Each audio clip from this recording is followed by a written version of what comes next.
Hey, what's up, everyone, and welcome to another episode of We Need to Talk. Today, my special guest is no stranger to the We Need to Talk family. You'll recognize her name from my Road to the Election series last season, and I'm very happy to welcome back American government professor and founder of the Justice Warriors Academy, Ndidi Amadi. Thanks for joining me again, Ndidi. Thank you for having me. I'm excited for this conversation. Yes, how have you been since we last chat?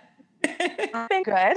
I've been taking one day at a time and trying to balance everything out because we can be in with everything that's going on in the world. Absolutely. It is a lot. I know we talked on social media a little bit, but it feels like it's just an extension of the same year, to be honest. Like it wasn't done. 2020 wasn't at all. You know, someone pointed out that you pronounce 2021 as 2021. And I'm like, ooh, I don't like that.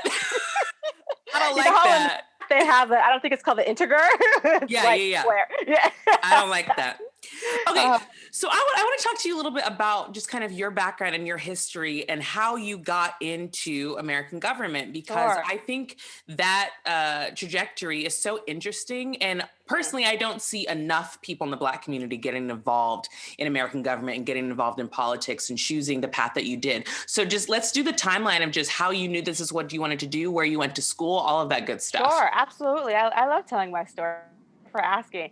So for me, it really all started when I attended Howard University in Washington, D.C., and I was a political science major. And it's one thing to be a political science major, it's another thing to be a political science major in the nation's capital. So I was exposed to a lot of the political processes going on. We were just a very active and engaged campus. And with Howard University, of course, we produce a lot of activism, as we can clearly see with Madam Vice President. She went to Howard University. That campus really inculcated in me the desire to be involved. What really signified that I wanted to get into politics was Hurricane Katrina. And we did something called alternative spring break. So instead of taking your traditional college spring break, we will all go down to volunteer to serve some community. So I volunteered, me and several other students volunteered to serve the victims of Hurricane Katrina. And when we got down there, I was appalled because we got down there 6 months later to still see that nothing had changed, nothing was done. FEMA wasn't really doing their work. I literally cried because I was like, there's no government response. This is 6 months later. And as we were touring the area, they were still pulling out dead bodies. Oh, wow. 6 months later. So I was like, I don't understand. So that really shifted in me as like, I really need to do something in regards to politics and government, because that's the only thing that really changed people's lives. Right. Because you can have a lot of nonprofits going down there and cleaning it up, but there should be a government response. And to me, that was the main instance where I was like, I really need to be involved in government politics. So I carry that experience with me, and I'm not even from there, but I'm sure the people from there could speak a lot more to it. But I carry that experience with me, and it really drives me in knowing the power of policy and changing people's lives. And so after that, I attended law school because I wanted to get the education. Not necessarily to practice law, because a lot of people ask me, why are you not practicing law? But because I wanted the education, because eventually I want to run for office. And if you look at a lot of the politicians, they have that law degree. So I knew in the back of my mind that that's the education that I wanted to get. And so I matriculated through law school. I again was involved in politics. I actually worked for the governor of the state at that time. Let me backtrack a little bit. Before, when I was still in DC, I interned for my congressman at that time in Washington, DC. I interned on Capitol Hill for my congressman. He's no longer in Congress, but he was at that time the chair of the Congressional Hispanic Caucus. So let's fast forward back to my law school days. So I went to law school for education. I got a concentration in public service because my law school had different concentrations, criminal law, whatever the case may be. I got public service because I always knew that's what I wanted to do. And then, so I came back to California, after school, sometimes you're in your 20s. I'm like, I don't know what to do. Right. I don't know. I have education. I don't know what to do. So I continued to serve nonprofit organizations. And I was fortunate to be able to be a government professor at a Christian school in Southern California, which I've been with for 6 years. And so I'm teaching American government, which I'm really passionate about, because I find that it's something that a lot of people don't understand. And I don't think it's because they don't want to. I think it's because it's not presented in a way that's palatable for them. And then so, it's unfortunate.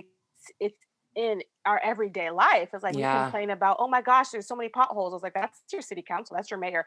There's so many different things in our everyday life that affect us, but people don't really tie the two in together. And Yeah. so, and like you said, a lot of Black people are not in the government space, as as I would like to see. And I don't think it's because they don't want to be. Honestly, I think it's because for some reason politics and government has kind of been hidden from the people, so they don't understand it.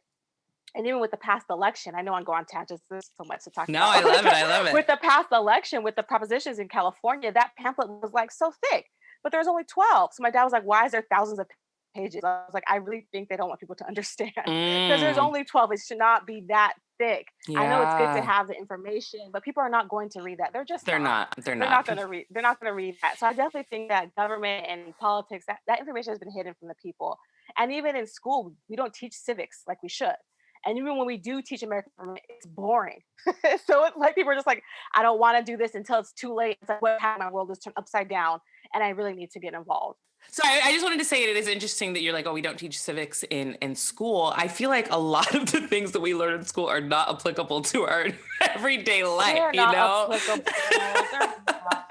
Yeah, It's it's really not. I mean, that's another whole conversation, but It's continue not. with your Right. story. Continue. Right. Right. Yeah. Education. Yeah. Okay. I'm not gonna talk about it because I can talk 2 hours about teaching in school, what we should be teaching in school. So fast forward to now, and I've just been really involved in different communities.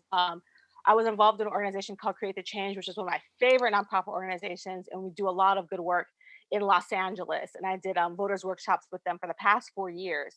And then so this past year, I wanted to start my own organization, which led me to founding the Justice Warriors Academy because I wanted it to be based on education and just breaking down the information that people desperately and they need, but I wanted to make it in a way that it's palatable and that people can understand.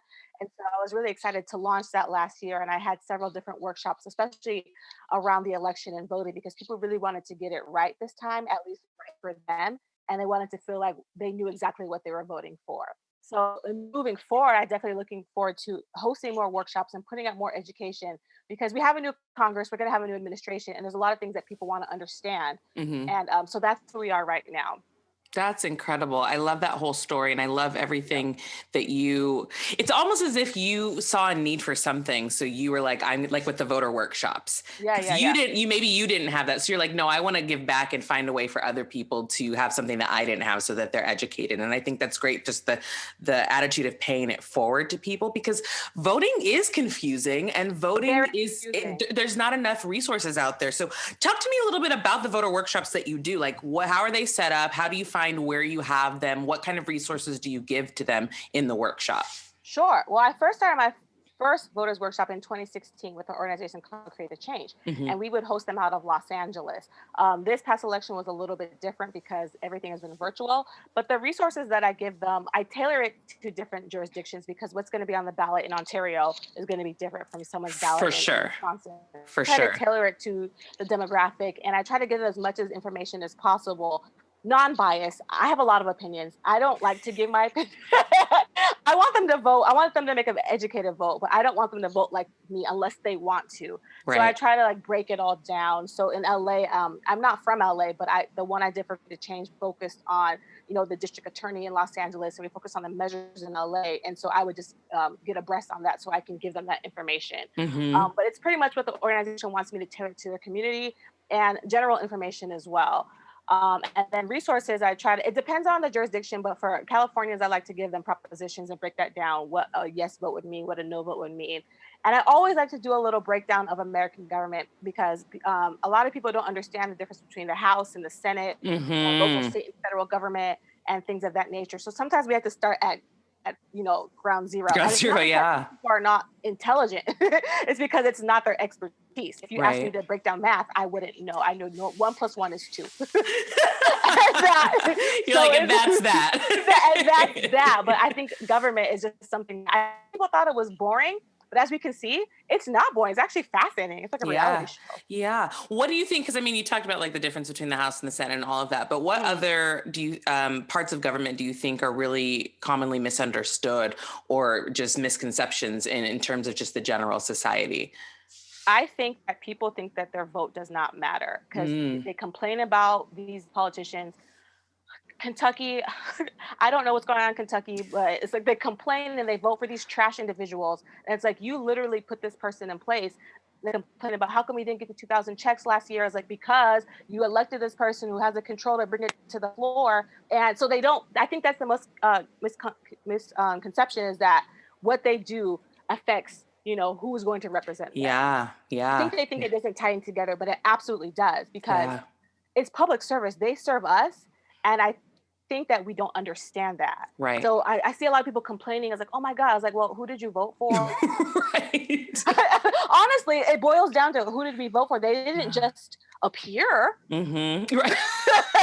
We didn't Like, just snap our fingers and somebody, there's a somebody person. put them there. Yeah. So, It's interesting. And I think that there isn't a lot of emphasis when it comes to voting for the local level and the regional level and those different measures and stuff there on the ballot. People are so focused on the presidential mhm. election, not knowing that there's actually so many steps for anything. Sometimes the president isn't even the one that makes the decisions for the most Correct. part, Correct. And so, yeah, I definitely agree with that. And that's definitely in my circles that I've seen the lack of understanding, like who actually does make the decisions and makes them Right. for you Right. as the constituents. So Right. people don't know what they're voting for or who they're voting for. They either vote for their party because Mhm. they're used to voting for their party, or they may vote for who, peer pressure, whoever is voting around Right. them, whoever they know.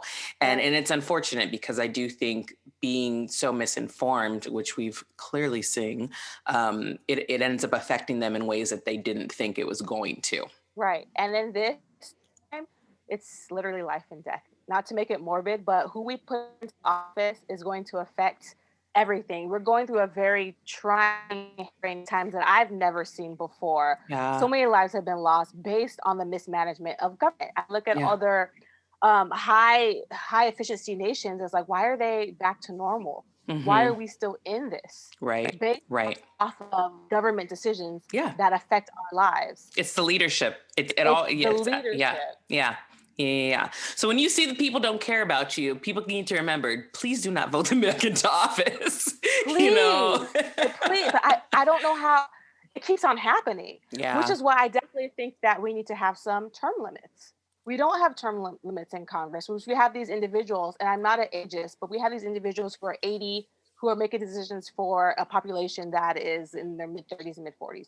Hmm. So it's like you're really detached from what is going on, and I don't Right. no longer think that you should be making decisions for us. Right. And I I think if you're going to commit to being a part of it for that long, that you need to just mhm. keep up with the times. Yeah. When you're so out of touch, like Mitch McConnell, like the Lindsey Yes. Grahams of the world, you're only going to make decisions based on what you've known your whole life. And they're probably not actually talking to their constituents. They're not Oh talking to no. them to try to figure out what they want, what has changed, what their No. needs are now currently. They're going off of like the 50s. You know Right. all of those people are Yeah, stuck in the 50s and they're 60s. stuck somewhere.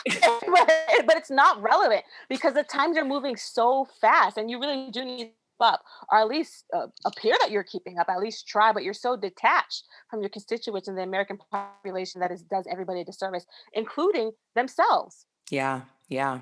Okay, so let's look at everything that's happening right now. Yeah. The president's been impeached for the second time. He holds Yes. half of which is crazy that one person holds half of the impeachments that have ever happened in the history of this Right. country, which is so crazy.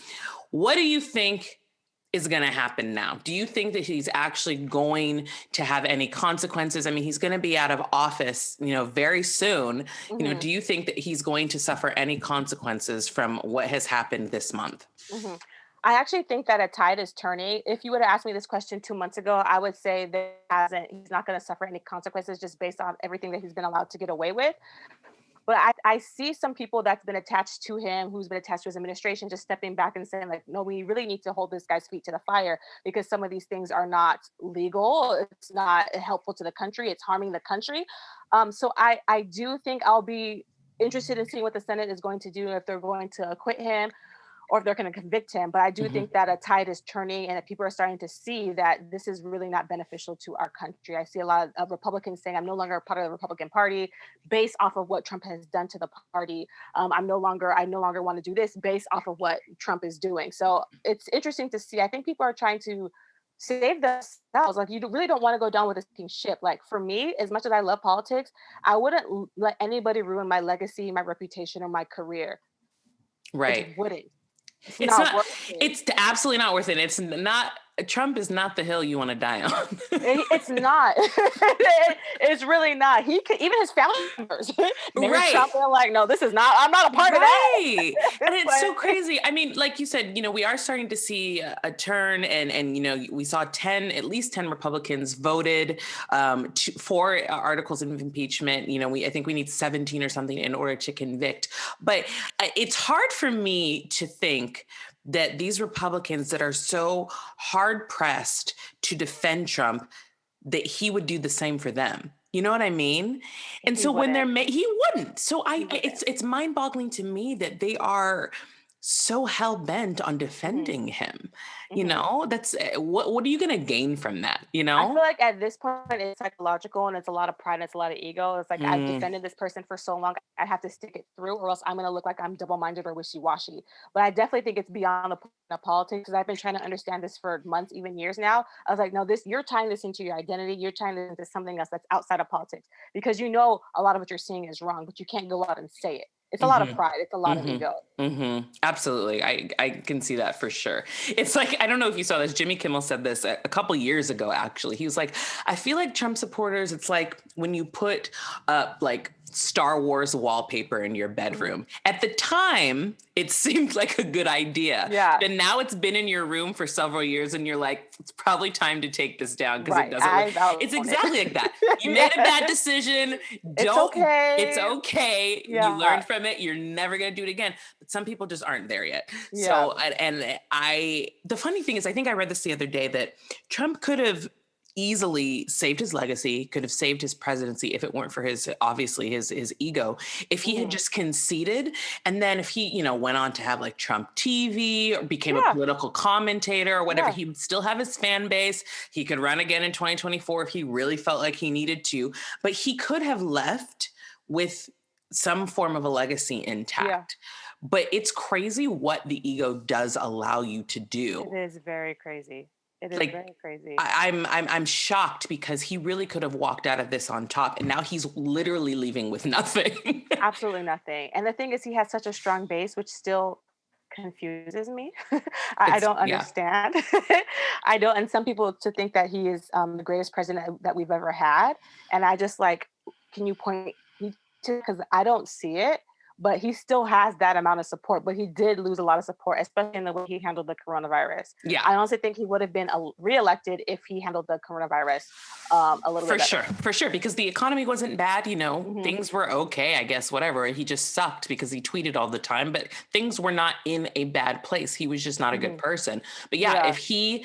if he handled the virus in a way that, my husband even said, had he just said, you know what, listen to, Dr. Fauci or the medical Right. experts, they know what they're talking about. This is their expertise. I'm stepping back out of this. Hmm. Everybody would have worn masks. Everybody would have stayed home. We would have had proper lockdowns, all of that stuff. And we would have slowly, gradually started to build back the economy and build back all, small businesses, and all of these businesses are closing down. But his ego got in the way. Yeah, yeah, and I think he thought it was a joke. He would make so many jokes about it. I was like, "People are dying. Yeah. It's not Yeah. funny. Like, we're not gonna take bleach. It's not gonna go away poof like a miracle. So that's gonna go away poof like a miracle by Easter." And here we are, almost a year later. So he just would have handled it with more seriousness.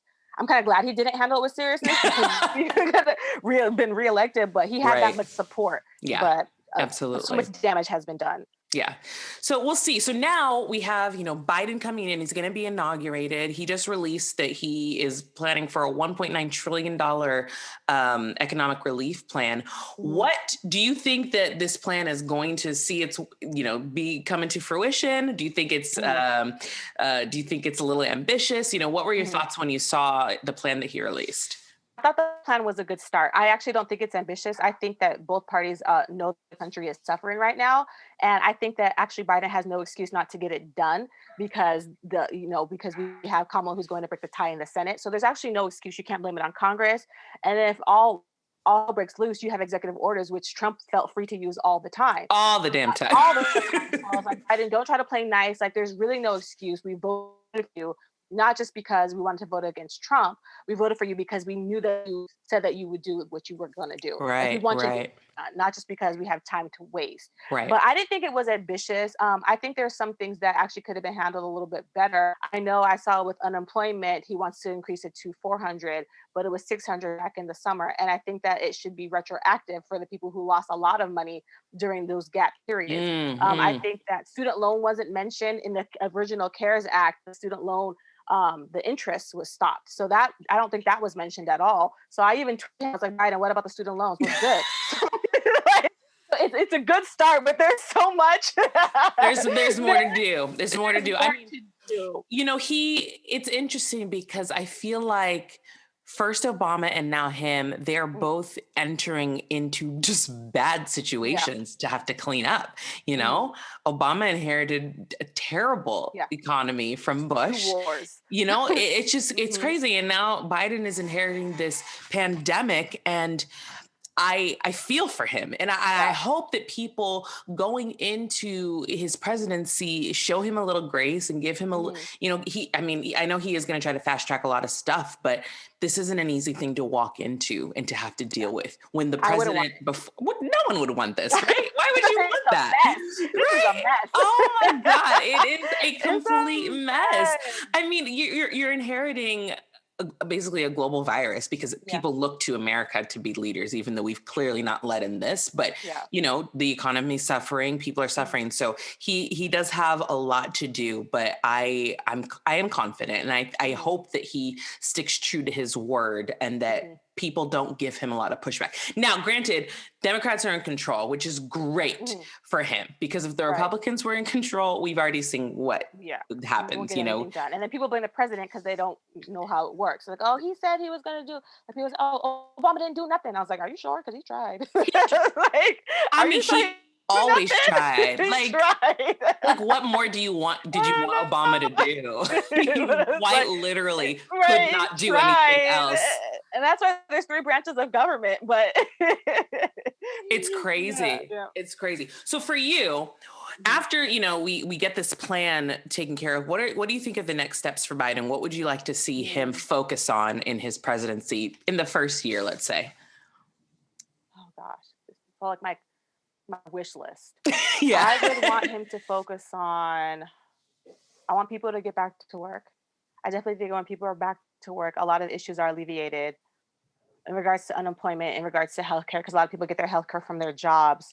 Of course, the virus needs to be handled because we can no longer continue to live like this. Uh, Racial injustices will always be high on my wish list. I think we scratched the surface last year based off of what we saw with the protests. I think that because so much was going on, we didn't really get to address it. But as we've seen with the last administration, the current environment of America right now is very divided.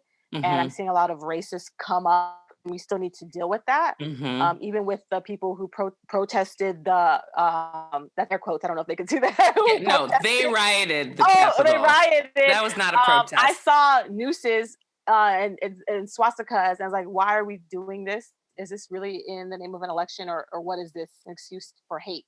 So I think we need to address that because America will always be a melting pot of different cultures, and if we Yeah. don't address that hate, it can really continue to tear the fabric of American society. I would like to see him address that.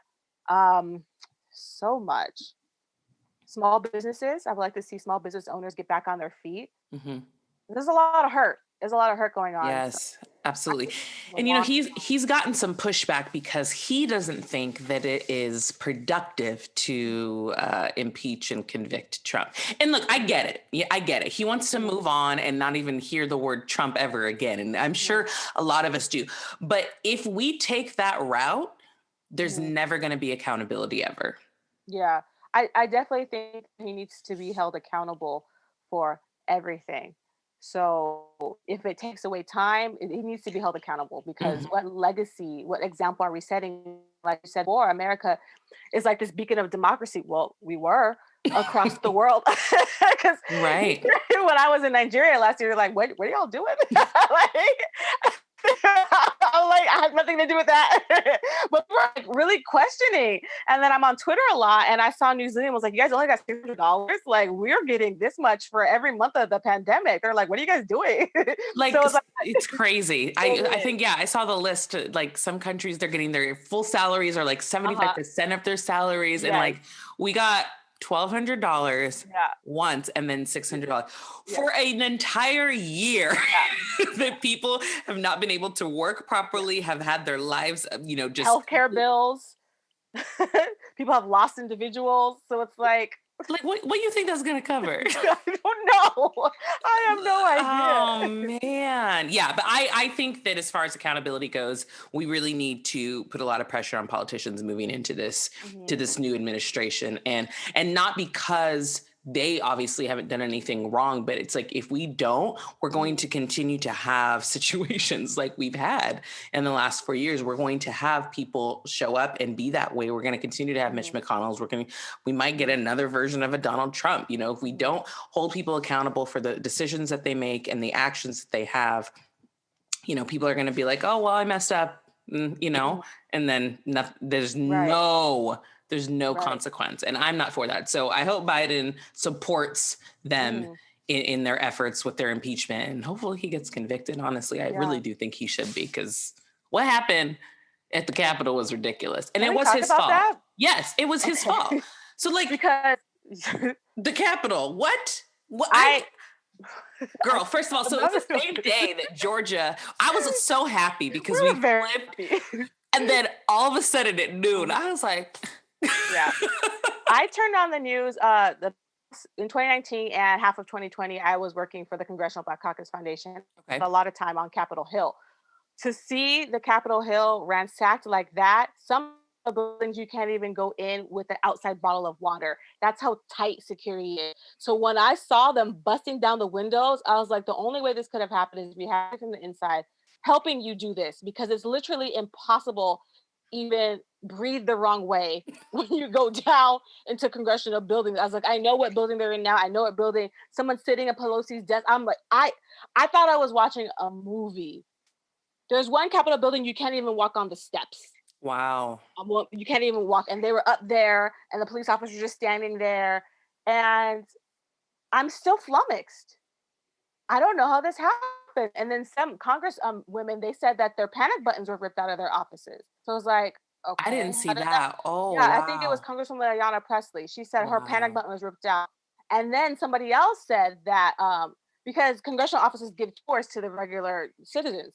So some said that maybe when they were giving tours, these people saw which way to go, and they knew in advance that these people who were touring were planning on coming back to do damage. There's Yeah. literally no way that these people could get past all that security and knew exactly where to go inside help. Absolutely no way. It does not happen. I've interned on the Hill, worked in several of these offices. I can't even get past security with the outside bottle of water and food. They'll make me throw it away. So how did you get past Man. And with it's your crazy. weapon? I mean, there is supposedly intel that there were 3 congressmen that were working with the organizer of the riot. And I Absolutely. really hope that they find that to be true and find out, and then they, do the due process, and you know, give them the consequences that they deserve, because that's just terrible. I mean, and then you also had crazy politicians tweeting out the location of their colleagues Yeah. that they didn't agree with, Yeah. which is basically sending a direct death threat to them, Yeah. because you know that these people came there to take blood. They came Yeah. there for blood, Yes. and it's terrifying. I mean, I shudder to think what would have happened if anybody from the squad, for example, if Mhm. Ilhan Omar, AOC, or Ayanna Pressley, or any of them were found. And I don't think people realize how terrifying that whole Mm. situation is. And I've had so many people tell me, like, oh, this isn't about race, this isn't about race. It's like, look, the situation itself was not about race, Mhm. but the response, and what would have happened if certain people were found is 100% about race. It's about race. It's about entitlement. It's about privilege. Yeah. And I don't like to make everything about race because I'm not even that person. But as I was looking at the writers, I didn't see any black people, because black people know that if they were down there, they would have been and killed, Conservative or liberal. or Yeah. liberal. They would have Yeah. been shot and Yeah. killed. Yeah. So that goes to a whole nother topic about privilege and what you're allowed to do in this country, Yeah. what you're allowed to get away with. Mm-hmm. And one of the rioters, he wore like this horn hat. I think this Mm-hmm. images. Now he's being fed organic food, I like it's Whole can't. Foods. I cannot Like, handle. huh? I couldn't deal with that. And again, you never in your life have seen a Black person be arrested and demand like organic food or I need vegan organic food. food. Like, no, you're gonna People are not eat even this getting fed mush. properly. Right, and probably not even get fed. You know, so if people don't recognize the amount of privilege that comes with this specific situation, like I don't know what other examples you need, you Right. know? And to have that privilege and abuse it, Absolutely. that Absolutely. hurts. That It really does. hurts. It does. But you know what? I do feel like karma is doing her thing right now, Mhm. to be honest. I do. Mhm. You know, I'm frustrated that it's taking so long to round up all of these people. Like, I feel like a lot of these people had time to go home and do a press tour because they like Yeah. were able to talk on news channels Yeah, they and said do it. videos. Yeah. And I was like, come on, you know, but they're rounding them up like crazy now. Yeah. So, Yeah. Yeah. Yeah. you know, but What the fact really that they went in, sorry, but the fact that they went in and thought that they would get away with it, that right there is the epitome of privilege. because they thought that they were doing the patriotic thing. Yeah. And honestly, a lot of them think that way. And I'm not computing because I was like, what are you protesting for? You really think the election was stolen? Right. I Right. think I see this social media posts and they really think they're doing a patriotic thing, the Mm-hmm. patriotic duty. And this is the Mm-hmm. people's house and election was stolen. And this, I was like, where are you getting this information from? Because I'm not receiving that same information. Right. There's Right. a disconnect. Do Yeah. you really think the election was stolen? Well, the problem is that a lot of these people, and you know, Trump famously said he loves the uneducated. So a lot of, but he did, and a lot of these people are uneducated, and they're just going to believe what that man says Mhm, because they don't either want to read themselves, they don't want to look mhm. it up, or you know, whatever the case may be. They're like, well, my president is saying that the election was stolen from him, so I'm going to believe him. Yeah. That's dangerous, and that's what I don't think people understand about Donald Trump is that his words have mattered. You Mhm. know, Charles Yes. Manson never killed anybody either. Mhm. You know, people don't realize that he didn't have to say anything. He didn't Right. have to do anything. It's everything that Mhm. he said that his little cult following was Yes. like, oh, we have to defend our leader type of attitude. And look what happened, you know? So Mhm. I think that's why they truly do believe it was stolen because they believe that Trump would not lie to them. I mean, that's the only explanation I have, but Mhm. I truly think that that's what it is. I mean, I was watching C-SPAN the day that it happened, and there was this woman that called in from Idaho, and she said, she was crying, and she was like, I just want to know if my president lied to me. And if he and if Ooh. and if he did, I want him to say he is sorry to the girl that lost her life. And then she just started bawling and she was like, Mm, I voted for him.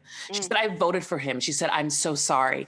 And in that moment, that actually has stuck with me for a while. It broke my heart because I mean, I've never been to Idaho, but I can only Mhm. imagine it's not diverse. You know, there's probably Mhm. very limited resources, very limited exposure to anything other than their little bubble. And it's probably that type of place where like the people that you respect and listen to the most are your pastor and your Yeah. president. Yeah. And so for Mm, her, she felt personally victimized mm. because she did feel like he personally lied to her face. Mhm. And that's sad to me, Yeah, that is sad. you know? They And so I put think faith in that leader. exactly, Mhm. exactly. Which I mean, to an extent, I understand putting faith in your leaders. These people Mhm. are meant to lead the country. You're trusting Mhm. them to be the voice for you. So when Right. you feel betrayed, it's Mm. gotta hurt when you don't know any better. And I think that that's what it was, is that she just didn't know any better. Yeah. Now, some of these people are vile and some of these people are horrible and they're just racist and we all know that. But Right. hearing that phone call, it made me realize that there are some people that are just naive and do not Mm. know any better. And they just trust the leaders of Yeah. the country. Mm. Yeah. So I'm interested to see how all of the capital hearings and sentencing will pan out. They better get some serious sentences or I'm gonna be Oh, pissed. absolutely. I've never seen anything like this. I was talking to my parents. I was like, "Can you imagine this happening in the parliament like that?" He's like, "That would never happen. Why is this Ever. happening in America? Ever. Why? Ever, I've girl. never seen any. I don't think any of us have seen anything like this. They Yeah. said this hasn't happened since 1812. which is insane to me. Like 1812. You saw that right there. Like, this hasn't happened since. Like, okay, 2021. 20, right. And this is what we're 2020. doing. Yeah, I know. Yeah. I know. All right. Well, before we wrap up, I want to hear a little bit about Justice Warriors Academy and how you created it and how it is run and what you do. Sure. Yeah. So Warriors Academy is my baby. Education is the root of who I am. So I created it based off of, I saw a lot of misinformation, especially around politics and government and the election. So it really did start around election season. And I was already doing voters workshops for several years for different organizations. But I wanted something that I could call my own, and I wanted something that I could curate and create the type of education that I wanted to give out. So it's not just based on voters workshop. It's going to be based on different educational things in regards to government, politics, and social justice. So this year I hope to be doing a lot more educational workshops. If it's in person, great. If it's virtual, we'll get the work done. But yeah, so if they can find me on Justice Warriors Academy on Facebook and Instagram. Wonderful. And where can they follow you personally? Sure. Personally, I'm on Instagram and Facebook at Ndidi Amadi. So Ndidi is Ndidi. On Instagram, Ndidi underscore AMADI. On Facebook, it's just Ndidi Amadi. Wonderful. And then you get to see, my personality, my fun side. She be doing those TikTok dances. Yeah, I like to dance. Yeah. I love it. I love it. It's great. Well, Ndidi, thank you so much. It was always a pleasure talking to you. And I love your spirit. And I love your energy. And I hope that you were able to bring more people from the Black community into government and into politics, because it is so important to have that representation. So what you're doing is really, really great. Thank you so much. And thank you for having me. Of course. And to the listeners, make sure you subscribe to We Need to Talk on Apple Podcasts, Spotify, and YouTube. And we'll talk to you again next week. Bye.